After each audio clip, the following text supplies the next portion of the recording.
বিসমিল্লাহির রহমানির রহিম। প্রিয় শিক্ষার্থী বন্ধুরা, আসসালামু আলাইকুম। কেমন আছো তোমরা? আশা করছি আল্লাহর রহমতে তোমরা সবাই ভালো আছো, সুস্থ আছো, নিরাপদে আছো। আমিও ভালো আছি। চৌরা কলেজ কর্তৃক আয়োজিত অনলাইন ক্লাসে তোমাদের সবাইকে স্বাগত জানাচ্ছি।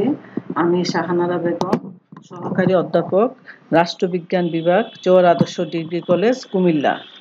গত দুটি ক্লাসে মন্ত্রিপরিষদ শাসিত সরকার ও রাষ্ট্রপতি শাসিত সরকার সম্পর্কে আলোচনা করেছিলাম।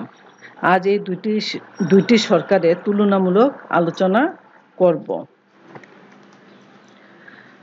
শিক্ষার্থী বন্ধুরা,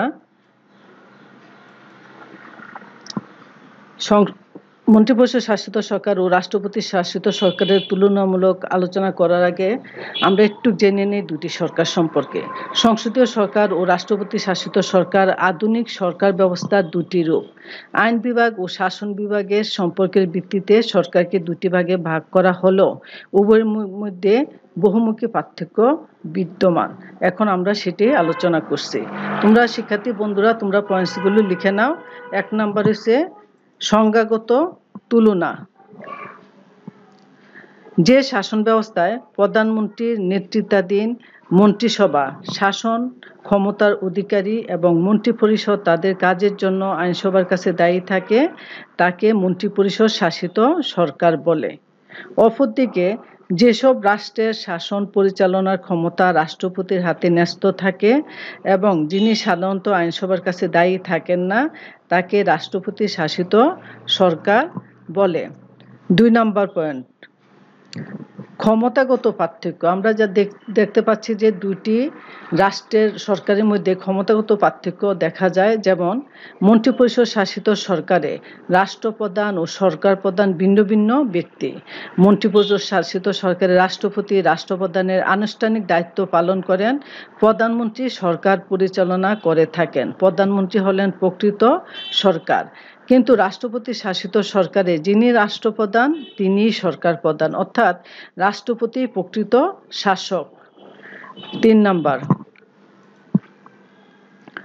মন্ত্রীদের মর্যাদা ও ক্ষমতা। মন্ত্রিপরিষদ শাসিত সরকারে প্রধানমন্ত্রী এবং তার মন্ত্রিসভার সদস্যগণ একে অপরের সাথে ঘনিষ্ঠ বন্ধনে আবদ্ধ।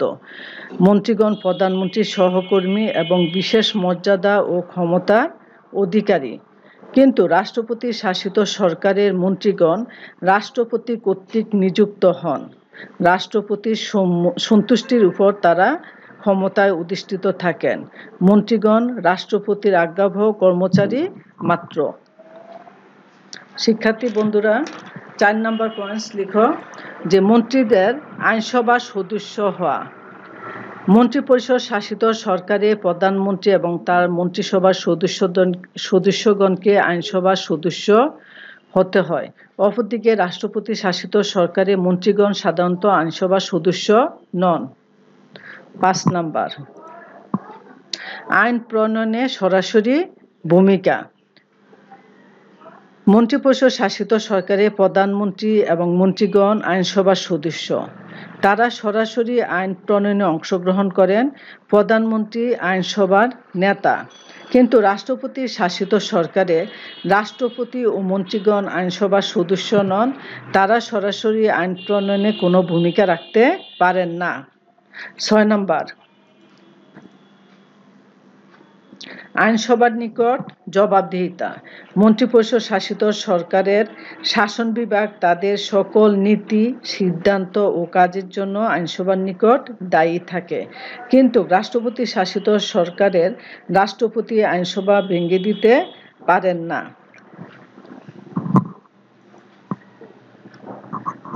আইনসভার সার্বভৌমত্ব। 7 নম্বর, আইনসভার সার্বভৌমত্ব। মন্ত্রিপরিষদ শাসিত সরকারের আইনসভা সার্বভৌম। আইনসভা ইচ্ছে করলে অনাস্থা প্রস্তাব উত্থাপন করে সরকারকে অপসারণ করতে পারে। আইনসভা আইন প্রণয়নের ক্ষেত্রে নিরঙ্কুশ ক্ষমতার অধিকারী। কিন্তু রাষ্ট্রপতি শাসিত শাসন ব্যবস্থায় আইনসভা নিরঙ্কুশ ক্ষমতার অধিকারী নন। আইনসভা সংবিধানের নির্দিষ্ট পথে বিশেষ অভিযোগ উত্থাপন ছাড়া রাষ্ট্রপতিকে অভিশংসন ও অপসারণ করতে পারে না। রাষ্ট্রপতির হাতে ভেটো ক্ষমতা থাকায় আইন পরিষদের সার্বভৌম ক্ষমতা আরও সংকুচিত হয়েছে। ৮ নম্বর, পদচ্যুতি প্রসঙ্গে মন্ত্রিপরিষদ শাসিত সরকারের আইনসভা যে কোনো সময় অনাস্থা প্রস্তাব এনে মন্ত্রিসভাকে পদচ্যুত করতে পারে, কিন্তু রাষ্ট্রপতি শাসিত সরকারের মন্ত্রিসভার সদস্যগণ রাষ্ট্রপতি কর্তৃক নিযুক্ত হন এবং তার সন্তুষ্টির উপর ক্ষমতায় থাকেন। এক্ষেত্রে আইনসভা মন্ত্রীদেরকে পদচ্যুত করতে পারে না, মন্ত্রীরা পদচ্যুত হন রাষ্ট্রপতি কর্তৃক।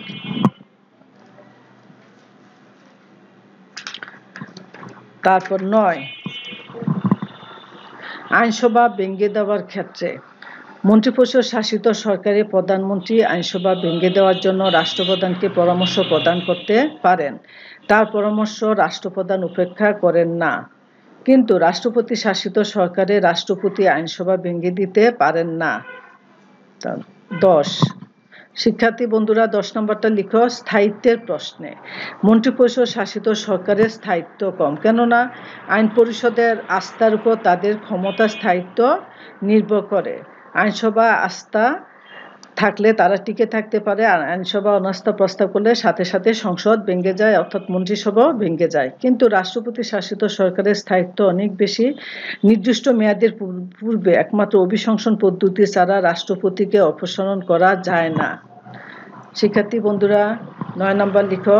জরুরি অবস্থা মোকাবেলায় মন্ত্রিপরিষদ শাসিত সরকার জরুরি পরিস্থিতি মোকাবেলায় দ্রুত সিদ্ধান্ত গ্রহণ করতে পারে না, কেননা আইনসভা এবং মন্ত্রিসভার সিদ্ধান্ত গ্রহণে অনেক বিলম্ব হয়, কিন্তু রাষ্ট্রপতি শাসিত সরকার এরূপ পরিস্থিতিতে দ্রুত সিদ্ধান্ত গ্রহণ করতে পারে। ১২ নম্বর, ক্ষমতা স্বতন্ত্রীকরণ নীতি। আমরা জানি সরকারের ৩টি বিভাগ পৃথক পৃথক থাকাকে সরকারি স্বতন্ত্রীকরণ নীতি বলে। সেই ক্ষেত্রে মন্ত্রিপরিষদ শাসিত সরকারের ক্ষমতা স্বতন্ত্রীকরণ নীতি কার্যকর হয় না, কারণ আইন বিভাগের সদস্যগণ শাসন বিভাগের সদস্য, কিন্তু রাষ্ট্রপতি শাসিত সরকার ক্ষমতা স্বতন্ত্রীকরণ নীতি কার্যকর হতে দেখা যায়, কেননা শাসন বিভাগের সদস্যগণ আইনসভার সদস্য নন। নমনীয়তা মন্ত্রিপরিষদ শাসিত সরকার ও সংবিধান নমনীয়, কেননা প্রয়োজন বোধে সংবিধানের ধারা উপধারা সরকারের নীতি ও সিদ্ধান্ত যে কোনো সময় আইনসভার সাধারণ সংখ্যাগরিষ্ঠ ভোটে পরিবর্তন করা যায়, কিন্তু রাষ্ট্রপতি শাসিত সরকারের সংবিধান কিংবা সরকার পরিবর্তন করতে হলে সংবিধান নির্দিষ্ট বিশেষ জটিল পদ্ধতি অবলম্বন করতে হয়। ১৪, নির্বাচনগত পার্থক্য। বানানটা ভুল হয়েছে। মন্ত্রিপরিষদ শাসিত সরকারে প্রধানমন্ত্রী প্রথমে জনগণের প্রত্যক্ষ ভোটে আইনসভার সদস্য নির্বাচিত হন, অর্থাৎ মন্ত্রিপরিষদ শাসিত সরকারের প্রধানমন্ত্রী প্রথমে জনগণের প্রত্যক্ষ ভোটে আইনসভার সদস্য নির্বাচিত হন এবং পরবর্তীতে সংখ্যাগরিষ্ঠ দলের প্রধান হিসাবে রাষ্ট্রপতি কর্তৃক প্রধানমন্ত্রী হিসাবে নিয়োগ লাভ করেন, কিন্তু রাষ্ট্রপতি শাসিত সরকারে রাষ্ট্রপতি সরাসরি জনগণের ভোটে নির্বাচিত হন। শিক্ষার্থী বন্ধুরা লাস্ট পয়েন্ট এটা, বিরোধী দলের ভূমিকা। মন্ত্রিপরিষদ শাসিত সরকার ব্যবস্থায় বিরোধী দলের গুরুত্ব অপরিসীম। সরকারের কাজের সমালোচনা, বিরোধিতা, ভালো মন্দ দিক তারা তুলে ধরেন। অন্যদিকে রাষ্ট্রপতি শাসিত সরকার ব্যবস্থায় বিরোধী দলের ভূমিকা কেবল আইনসভার কার্যাবলীর মধ্যে সীমাবদ্ধ থাকে। শিক্ষার্থী বন্ধুরা এতটুকুই দুইটার পার্থক্য। ভালো থেকো সবাই।